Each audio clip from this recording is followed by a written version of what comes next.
very much for joining us here on Rising India. The last time we spoke was in June of last year at the CNN News 18 Town Hall.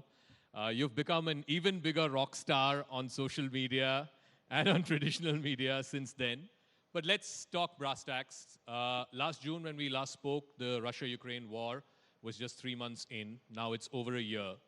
Did you expect this war to continue this long? And how has it changed global geopolitics? How has it changed your job in the last year? Well, it was, I don't think it's a fair question to say, did you expect something to happen or not? Because a lot of people didn't expect the conflict to happen at all. But many things have changed. Many things have changed because the West has changed. Definitely, Europe has changed. Russia's relationship with the West has changed. I think that has other consequences. My sense is Russia's relationship with Asia will consequently change because it will turn more eastwards than it has done in its history for a long time. In many ways, issues like energy security, food security have come to the fore. It's also opened up a bit of a north-south divide. So at the moment you have a east-west friction and a north-south divide. So it's really made the world a much more difficult place. So when you say the world has become a much more difficult place, a country like India, we are the voice of the global south. We also have very deep linkages with the West and, of course, with the East. How does India play these deep divisions? Well, we are, to a great extent, the voice of the global south because I think, one, there is a natural empathy from our similar history, but also because we have made an effort. I mean, it's not something which just happened by itself. You've had G20 summits before. To the best of my knowledge, no other country said, okay, we are 20 countries around the table. There are 180 countries which are not around this table. So should we make an effort to find out what their expectations are of us? I think, to the best of my knowledge, we are the first country to have done that. And we actually, starting with Prime Minister himself and, 5 of us, including Piyush, who was here before me, we all spoke to our counterparts. We actually consulted 125 nations with this one question, which is we're going into G20, so tell us your key concerns and what is it we can articulate. That's one part of it. I think the other part of it is also we have in this whole period since February 24th last year, we have tried to press for you can say a return to peace, a return to negotiations. Yeah. In that sense, we have taken an independent position. I wouldn't say we're the only ones, but we certainly are among the more prominent ones. I do believe there is a real body of opinion out there, including in the G20. Mm-hmm. I would say a country like, say, Mexico or Brazil or Argentina or Indonesia, Saudi Arabia. I think many of them share similar views. Probably we've been the more outspoken among them. So both in terms of the north-south divide as well as the east-west polarization, I think we have tried to be the bridging force there. And the world needs somebody like us. So you're talking about the G20, and of course, this is a big year for India. The session is called India's G20 moment. But how worried are you that there's so much fixation around a joint statement or the lack of it at the end of one? Because we had the foreign ministers meeting, you chaired that a few weeks ago. We had an outcome document, I believe, not a joint communique. Similarly, again, in the finance ministers meeting. Is there too much fixation on a joint statement? Well, let me speak about the one which Sure. I chaired. We had a meeting. We had a outcome. We were negotiating essentially a 24-paragraph document. We had agreement on 22 paragraphs. There were 2 paragraphs pertaining to Ukraine, which basically was a carry forward of what happened at Bali, on which we could not get agreement. So, in a sense, we had to do a chair summary for the Sure. part we couldn't, and the outcome document for the part we could. Now, we have to be real about it. I mean, look at the state of the world. In this state of the world, if I could get 22 out of 24, so what's that in percentage terms? About So 95. 95%. Okay, I never got 95% in school. So I would say, I was not dissatisfied. I would have obviously liked to get 100%, which would have been a novel experience for me. But the You were one of your toppers in the services. You went to a top university. well, we'll put that aside. We'll park that aside. No, but look, my point is, what we really managed to do in the G20. I agree with you that one shouldn't be textually obsessed, though text does matter. Sure. I think our real contribution was to get the G20 back to the G20's real business. The G20 is not the UN Security Council. It's not the primary forum to debate international peace and security. I'm not saying international peace and security doesn't matter or doesn't have economic consequences. They do. But if you look today at the world, there are serious issues for the world to worry about. Food and energy security, green financing, Agenda 2030,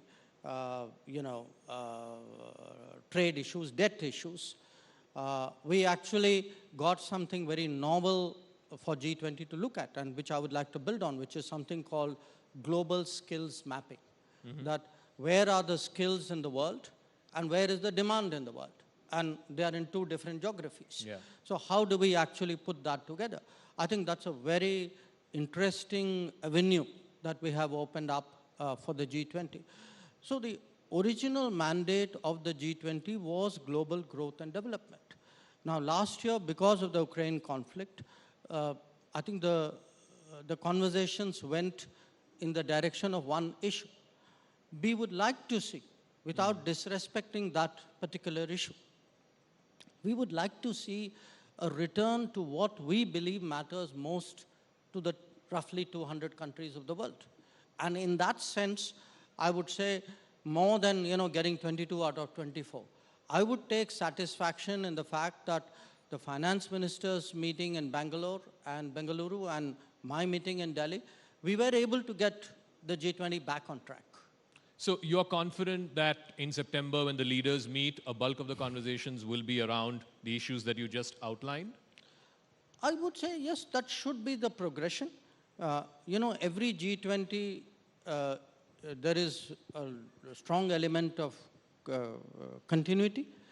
And there are some new ideas which come in. My sense is that you would see some ideas come in as well.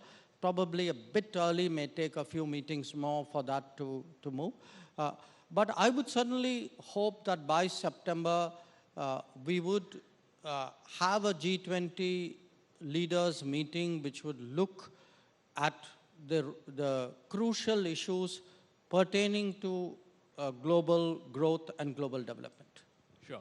So one of the consequences, I guess, because of the war, perhaps it's been accentuated because of the war, is the world is increasingly looking like 2 blocks. You have the United States and its partners on the one side, and you have Russia and China on the other, most of all because of what happened last week when Xi Jinping went to Moscow. What do you make of that? And how, again, I come back to this, how does a country like India play that? Because we are in neither camp. I think you are oversimplifying this, deliberately so, I understand. The journalist occupational yes, hazard. Yes, absolutely, I get that. I'll tell you why you're oversimplifying it. it's not, Russia and China versus the West Sure. in that simplistic a term.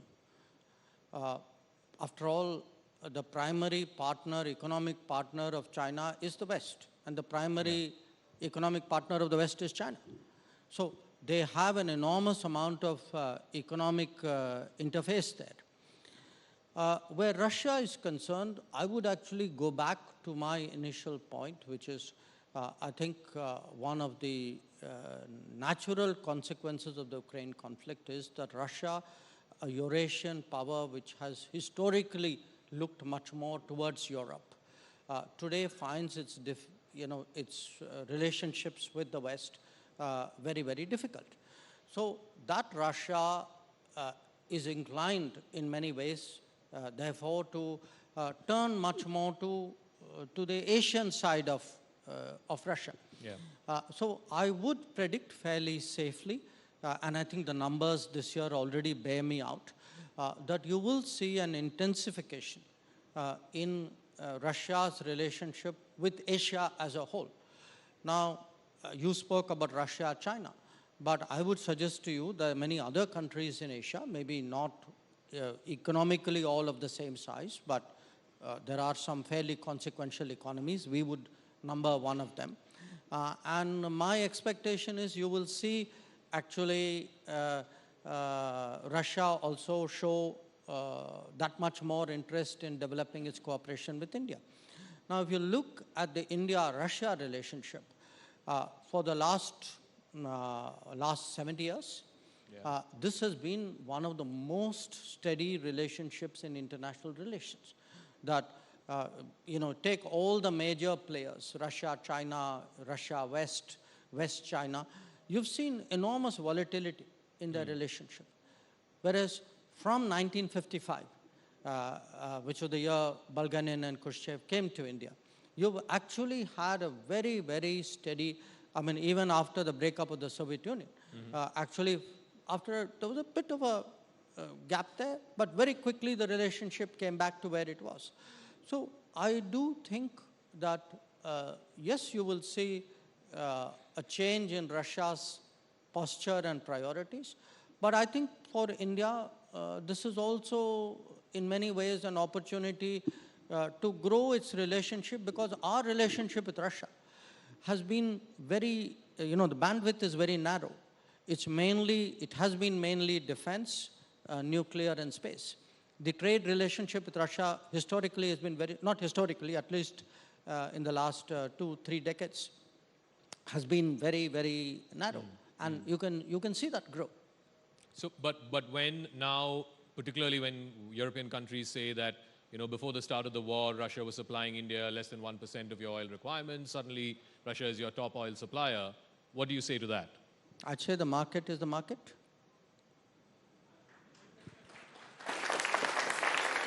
We all believe in markets, right? Of course. So let's talk a little bit about domestic politics as well, because as you said some time back, there's a lot of interest outside about domestic politics, and of course in India also there's a lot of interest about what's happening around the world. Your parliamentary colleague, Mr. Rahul Gandhi, the leader of the Congress party, he made some comments while he was abroad. There was a backlash to those comments. Your party basically wanted him to apologize, and then subsequently now there's a court conviction and he's been disqualified. I want to know your... Sorry, the two are not related. The two are not related. Fair enough. I'm just so that we are clear. Chronological order of what's happened with Mr. Gandhi over the last couple of weeks.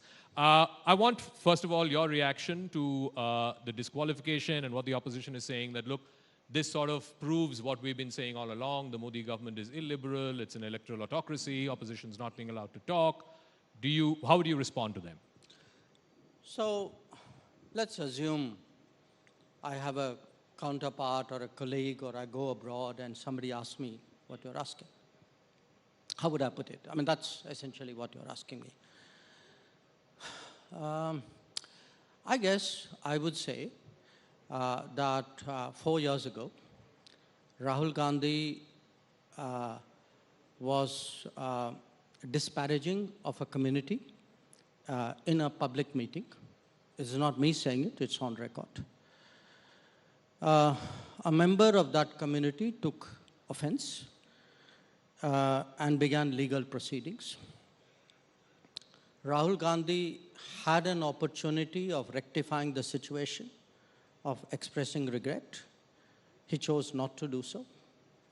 The legal proceedings then produced an outcome. The outcome triggered a law which I would remind you Rahul Gandhi himself had in a way supported some years ago, a law that has been applied, I think, to about 10, 12 other elected representatives, including of the ruling party. So my answer to somebody who asked me this would be the law is the law. Unless somebody thinks the law is not the law for them. I mean, that's... Okay. Has anybody asked you this? Have any foreign diplomats or governments asked you this? But if they do, this would be your answer. I'm practicing it on you, and if there is a... Nice to know that you've equated me to a foreign diplomat. But let's, because the reason I ask you this is because there are ramifications of what he's saying and the narrative that the opposition wants to build. You have been vehemently opposing that narrative that's been constructed, some of which has been fed into by some sections of the Western press, that, since 2014, India has become an illiberal country, an electoral autocracy. You don't fear that this actions of the last 10 days or so feed into that narrative? Look, my sense is those who are feeding that narrative, narrative are people with an agenda. They're not stupid people, okay? So they will misrepresent facts, or they would, twist things, because it's part of developing a narrative. I'll give you some examples. If you look at some of these think tanks and reports which would come out, many of them would suggest to you as though there's a whole problem around Assam, which started with Narendra Modi as Prime Minister. Okay, you and I know it goes back to Indira Gandhi's time. But that's not the way the narrative is now, the sleight of hand which happens. They would say, that a former Chief Justice now entering Parliament is somehow not well reflective of the judiciary. They won't tell you it's happened before, and not, yeah. So, the beauty of these narratives is, what you shade, what you suppress, what you sharpen, then you stitch it around. Now, yes, for people who do all of this, they would certainly use it. But to which I would turn around and ask them, saying, so tell me, does that mean this law, after being applied to 10 or 12 other people, should not apply in this case? And in this particular case, this law and this application has a certain past. Yeah. So I think we need to recognize today that a lot of what passes off as debate, what is often suggested as an analysis of the state of the Indian polity, is actually politics. It's not analysis, it's more politics. It is, absolutely. So you talked about narratives and you gave the example of Assam. Now, one state where there seems to be this narrative and it directly has a bearing on your ministry and the missions abroad is Punjab and this whole Khalistan sentiment. We've had attacks on our missions in London, San Francisco. Yes, diplomats have been summoned, statements have been read out to them, so on and so forth. What else do you intend to do to send out the message that you're playing with India's national security and territorial integrity, and that's unacceptable? Look, again, because here again, we mustn't fall for a narrative. We must actually look at what are the facts on the ground. So let's look at the facts on the ground in India, and let's look at the facts on the ground abroad. The fact on the ground in India is a bunch of people went by force into a police station to take out somebody, which was in violation of probably multiple provisions of the law. So tell me which country would countenance this? Okay, that's the fact within India. So You don't have to put a movement or a ideology to it. I mean, irrespective of whatever the issue. I mean, which law-abiding society would allow a mob to storm a police station and take somebody out? That is the bottom line situation. Now, if you look what's happening abroad, in the name of free speech and democratic freedoms, of which I'm equally a votary, if you allow people to intrude into diplomatic premises, to attack diplomats, to threaten diplomats, to take down flags, I ask you, suppose the roles were reversed. Suppose one of those countries had this done to one of their missions. What do you think they'd be saying? So I think somewhere it's time that we are clear about who we are and the stand that we take. And if these things happen, there will be consequences. So, when you bring up these conversations with your counterparts, where these missions have been attacked, do they get it? Do they understand the seriousness of what's happening and what it means to India? I would hope so. Okay. I would hope so. I think by and large, you will not disagree. I do communicate fairly clearly.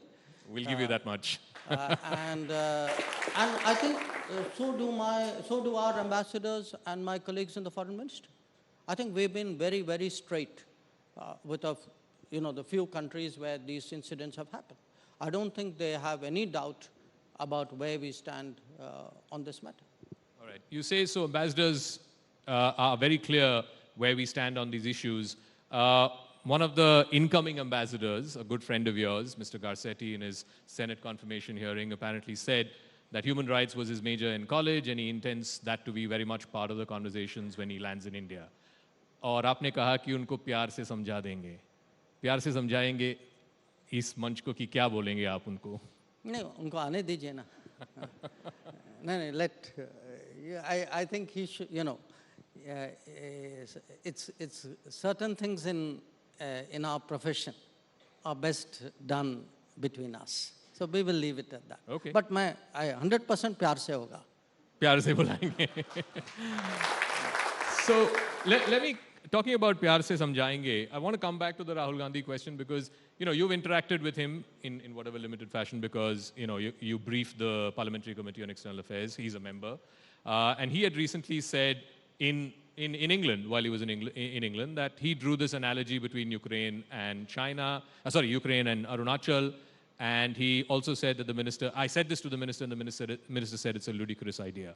Your comments on that, did that happen? Do you? And the minister said what? That it was a ludicrous idea. Ludicrous. Okay. Ludicrous idea. Okay. And also I want your general impressions of him because you've interacted with him, you briefed the members. Look,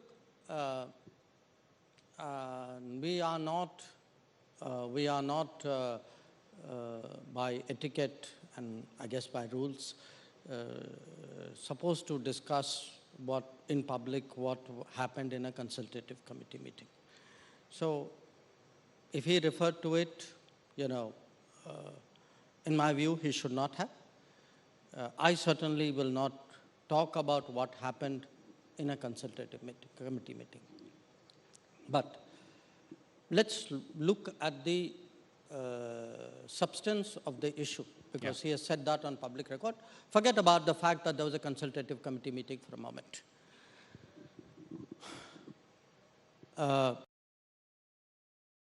What China did in 2020 and what is happening today in Ukraine. Okay. What is today happening in Ukraine, if you follow the two sides, one would say that they are threatened by the expansion of NATO and the character of the regime in Ukraine. And the other one would, the Western countries would say the Russians have ambitions, expansionist designs, whatever it is. What is the analogy between that and India-China? I mean, what happened in the border, which, by the way, is, in my view, completely indefensible. So don't get me wrong there.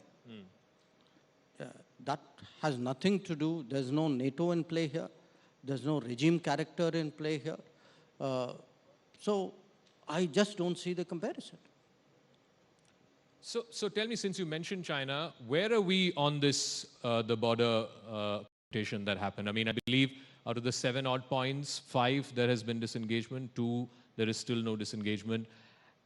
Just a broad understanding that, do you believe this has gone beyond the remit of army commanders? This has to be a political sort of dialogue and eventually moving to resolve the situation? Look, first you have to understand what is the nature of the problem. The nature of the problem is that two militaries who generally were not 24/7 deployed at or on or very close to the LAC have done so to a great degree after May of 2020. Because pre-May of 2020, both militaries were primarily located in the depth areas where they had permanent bases, and then they would patrol out into the LAC. Now, in 2020, the Chinese breached that in violation of the 93-96 agreements, brought forces to the LAC. Obviously, we countered it. They stayed there, we stayed there. So as a result, you have a very, very intricate situation of very multiple close-up deployments, which by common sense sort of military assessment is a very dangerous situation to be. And that danger, of course, was, we had to caution them. And then, of course, Galwan happened, which only was proof that, you know, how volatile the situation could be. Now, in this, we have, you know, I met my counterpart in September 2020. He accepted that this was a dangerous situation. And since then, we've been trying to the close-up deployments, not close-up deployments, the close-up forward deployments. But it can only be done if there is a mutual agreement. Because in the past, there have been occasions when, quite honestly, without revealing confidences, we may have made some such unilateral move and we found it was not necessarily responded to by the other side. So everything that we have done is on the basis of what we call the principle of mutual and equal security, which means, you know, if we move back here, you will move back there. So now again, some canards have been floated that, oh, buffer zones have been created in our patrolling areas. If I'm not able to patrol somewhere, he's also not able to patrol on that area. So it's, you know, whatever we have been done is mutual, it is negotiated.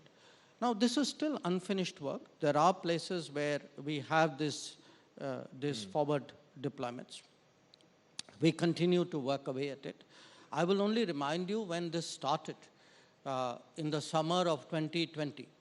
If you took the cumulative analysis of this city, people told me this, you know, we're not going to get a solution. You know, oh, the Chinese are going to do this, there's nothing you can do. I would say, please look at the last 2 to 3 years. You know, my sense is the military has done what the military should do. The military has deployed. The military deployed in the COVID. The military is deployed round the year. The military is deployed through the winter. The military is deployed at great heights. So, you know, and secondly, the military and diplomacy has worked in lockstep. Now, your question, you know, should you not leave it to military commanders? First of all, it has never been left entirely to military commanders. The military commanders and the diplomats work as a team. Now, you cannot, you know, to take away the military commanders is ridiculous because the military commander is a person who knows the troops, who knows the topography, who actually knows what is mutual and equal security, which by the way means it's not like the distance on the map. There are many other factors which come into being. So I would say actually in the last 3 years, this combo of military diplomacy and diplomacy working in lockstep has made progress. I accept that, you know, we have not been able to sort everything out, but I also tell you that I have not, you know, it's not like for me the end of the road. You know, we will keep at it. When I met the new foreign minister, Chingang, in Delhi on the sidelines of G20, it was something that we discussed. So it is work in progress, and I would certainly like to see more progress. Since you mentioned you met the new Chinese foreign minister, there seems to be a bit of a change in Chinese diplomacy, if you will. You're seeing the moves that they're making vis-a-vis Iran and Saudi Arabia. They've also floated this 12-point peace plan with Ukraine. What do you make of it in general terms? Do you think that China is trying to play a major global role? And do you think that they're trying to sort of fill in a void they believe the US is leaving behind? Look, I mean, no question that if you take any metric in the last 20, 25 years, I would say maybe even last 40 years, in many ways, China has gone up. So have we. Yeah. Okay. Maybe not at the same pace. Frankly, if we had honestly had this government, I know this is a very biased statement, but if we had had a government like this 25, 30 years ago, maybe we would have gone up faster. But at least today, if you look at the progress in the last decade, do also see that just like China's reach and influence and equities grow, ours too are growing. But in this particular case, what you are mentioning, I think you have a very complex regional problem in which obviously China is involved. The parties have found China useful in whatever that they are doing. And that is something which is a fact. Do we recalibrate because we have huge energy requirements from there? We have a huge diaspora there. Is there any ramification for us? Why do I need to recalibrate? I mean, how is this in any way affecting my relationship with Iran and my relationship with the Saudis? I mean, both relationships are doing well. Both relationships in the last 10 years have got much more attention than they got in the previous 20 years. And their governments understand that. So I'm doing quite well there. Thank you. So, since you mentioned that, just as China's equity has grown, so has India's, would India want to attempt to try and play peacemaker between Russia and Ukraine? Look, it's not that simple. I would say it's natural for India, if a situation arises where we can be helpful, of course we would like to be helpful. But, to say we would like to be helpful, to say would you like to play peacemaker, that's like a very high bar that you're setting.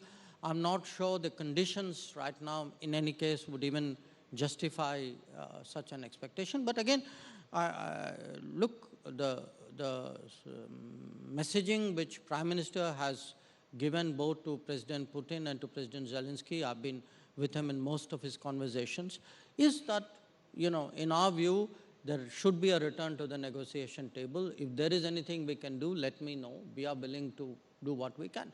But we don't want to, force ourselves or insert ourselves in a situation which is not ripe for such a thing. So since we've come to the almost last 10 minutes of this session, I want to ask a few personal questions. You are now a social media star, right?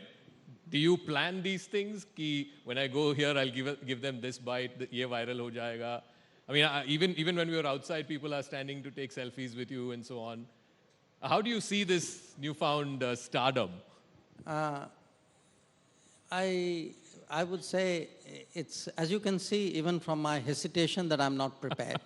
Okay. Look, mostly it happens in a conversation like you and I are having. It's something you say because somebody has provoked you or somebody has pressurized you or somebody has very cleverly, like you, manipulated you. So you end up saying something. But I guess it's the times, isn't it? I mean, this is an era where people would pick up a sentence, a phrase or something and move it beyond. I take it in that spirit. How do your family members react to this? You're a celebrity now. You're more than just a diplomat or a minister. I think my family members probably, we are even otherwise a relatively private family, yeah. and we try to become even more private as a consequence to all of this. So, tell me, Minister, you travel a lot. Now that COVID is over, you're pretty much traveling 15 days in a month, maybe even more. People are curious, and people have been writing into our social media handles asking, what is your fitness regimen like? Mix of things. Mostly, I mean, I do make an effort to stay fit, because if I don't, I'd be dead. I mean, given the travel and the time zones and the meal schedules you have. So I try to stay fit. I play 2 racket sports, squash and badminton, when I'm in Delhi. When I'm on travel, I actually started doing yoga about a decade ago. So that's kind of helpful. If I can find a gym, I'd go there. But I tell you, it's not just a question of being fit. I have realized that fitness is a kind of a prerequisite for a competitiveness. If you're feeling lousy about yourself that morning, you're not going to be all there. You're not going to give your best performance. You're not going to give that sharp reply or whatever. So if you want to be on that ball, so we have today fitness movements in the country. I'm very, very involved in it. I'm very supportive of it. Fit India, Khelo India, etc. I can actually see it having an impact on society. That if I were to look at the last decade, where in the last decade, I would suggest to all of you, our fitness awareness has grown tremendously in this country. It's grown particularly with young people. And we have today, even if you take a sport, we said, okay, take cricket. But we'd say, whatever you might say, this is the fittest Indian cricket team. And you can see it in other ways. You look at our sports performance. It was boxing last week. 4 goals that we won, or badminton, or even the women's cricket. I don't know if you followed it. And it's a kind of a mindset which comes along with that fitness. So I feel people are more assured, they are more confident. So to me, we in politics we use this phrase of a new India. To me, a new India is a more fit India, but a more competitive India. So it could be sports, it could be the way you rise to a crisis like we did to COVID. It could be the confidence with which you would say, do something on the tech side, do a 5G stack or a covaxin. So it's a package out there. And I need that package for my, for my sharpness. Because of the demands of the job, sure. Since you mentioned sport, I know you're also a big cricket fanatic. Do you have a favorite cricketer, and who? It's hard to give you a single name. So if you'll permit me multiple choice answers, I would say yes. If I were to pick 3 people really top of my head, definitely Virender Sehwag. Okay. He's attacking, he takes the game to the opposition. It's a bit like what you do in diplomacy. I would say Dhoni, no question. But for this reason, he's always strategizing. I mean, even to the last ball, you can see, and that's like how to be cool under pressure. And maybe here, another degree of some self-identification, maybe Jimmy Anderson. Jimmy Anderson? For this reason, at that age, I think he's 40, if I'm not mistaken. Yeah, he's 40. Okay. At 40, to be a fast bowler at that level, that's to me, perseverance, endurance, that's fitness. Wow. So I would say attacking, calm, endurance.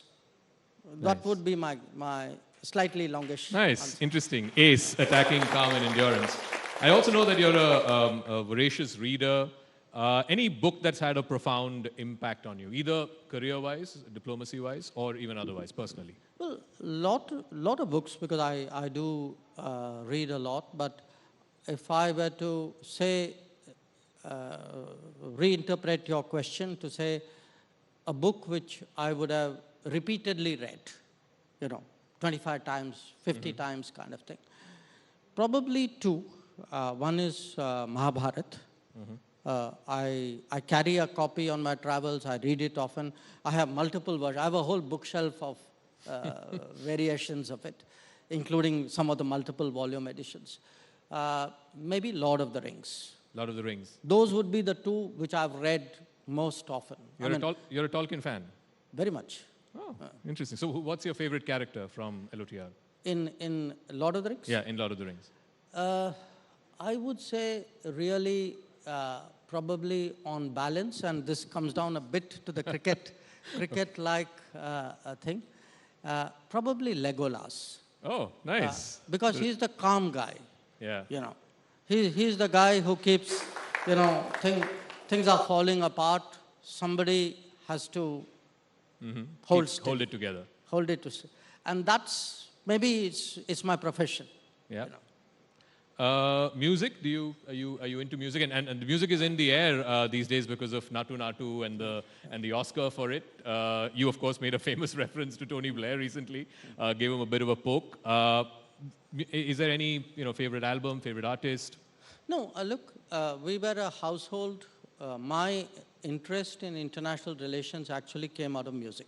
Came through music? Yeah.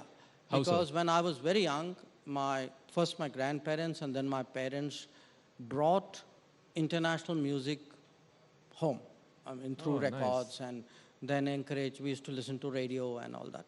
So for me, when I first thought about the world, I first thought about the world in terms of the music that I heard from the world, to some extent the books that you got. So it was, this was a time when there was no TV, remember? Yeah, correct. Okay. So there was no TV, there was nothing which anybody modern would, anybody today, contemporary, young would identify as a connect with the world. Yeah. So it was largely radio, it was books. So for me, my international sense was also music. And even within India, and my parents were deeply interested in music. My mother actually had a degree in music. Oh, wow. So we would have somebody playing MS in one room and Lata Mangeshkar in another, and somebody would be trying to, put a Beethoven on the gramophone on the other side. So that was the house. Nice. So finally, as we round up, you've been a diplomat since 1977-78 for the last 40-45 years now. Surely there must have been a diplomat or multiple diplomats who have impacted you profoundly. Your most favorite diplomat, as it were.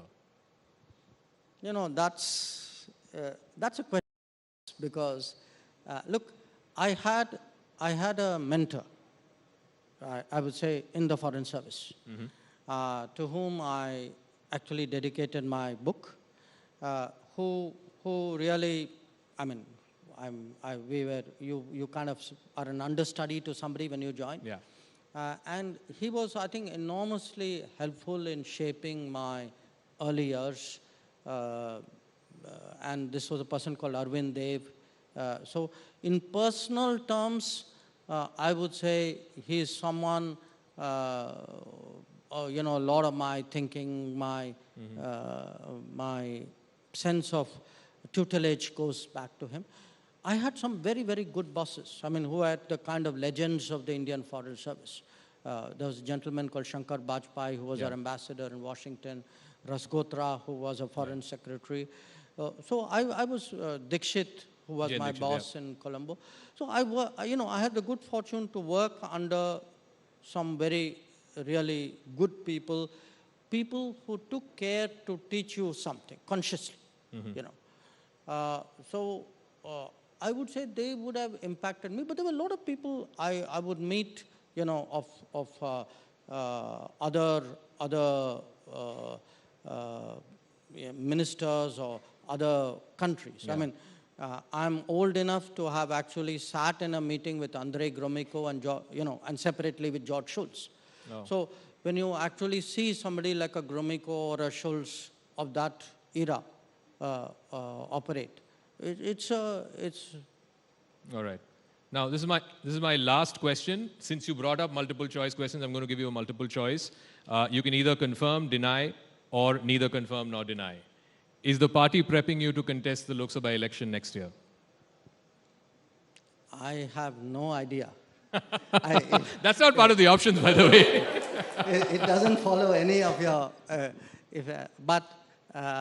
my Rajya Sabha is due this year. Oh, nice. So I would suggest watch my Rajya Sabha. Okay. Ladies and gentlemen, the External Affairs Minister of India, Dr. S. Jaishankar. Well, that was a fantastic session. I think Dr. Jaishankar deserves a much rounder applause. And please, can we bring down the house? Wonderful to see so many people at the News 18 Rising India. Thank you so much, Dr. Jaishankar. And I'm going to request Zaka to present a memento. Yeah, I need to get some feedback from all of you. Did you like the first two sessions? Did you enjoy it? I can't hear.